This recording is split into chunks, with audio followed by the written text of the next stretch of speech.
بسم اللہ الرحمن الرحیم۔ میں ہوں عبدالفتاح اوڈو اور آپ دیکھ رہے ہیں A4 news 786۔ Larkana press club میں قرآن اندازی کے ذریعے 2 خوش نصیب افراد کے نام عمرے کی سعادت کے لیے منتخب کر لیے گئے۔ قرآن اندازی کے نتیجے میں صدر لاڑکانہ پریس کلب نوید احمد لاڑک اور سینئر صحافی عبدالحفیظ منگی کو عمرہ کی ادائیگی کے لیے منتخب کیا گیا۔ تفصیلات کے مطابق لاڑکانہ پریس کلب میں منعقد تقریب کے دوران شفاف طریقے سے قرآن اندازی کی گئی، جس میں لاڑکانہ پریس کلب کے عہدیداران، رپورٹر، کیمرہ مین، فوٹوگرافرز کی کثیر تعداد نے شرکت کی۔ قرآن اندازی کے عمل کے بعد دونوں خوش نصیب افراد نوید احمد لاڑک اور عبدالحفیظ منگی کے ناموں کا اعلان کیا گیا تو حال میں خوشی کی لہر دوڑ گئی۔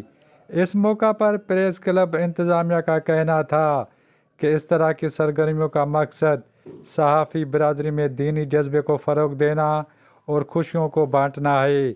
منتخب ہونے والے دونوں افراد نے اللہ تعالیٰ کا شکر ادا کرتے ہوئے منتظمین کا شکریہ بھی ادا کیا۔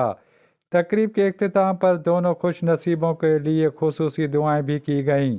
Abdel Fattah Odho, A4 news 786 Larkana. مزید نیوز اینڈ اپڈیٹس کے لیے اس چینل کو سبسکرائب کریں۔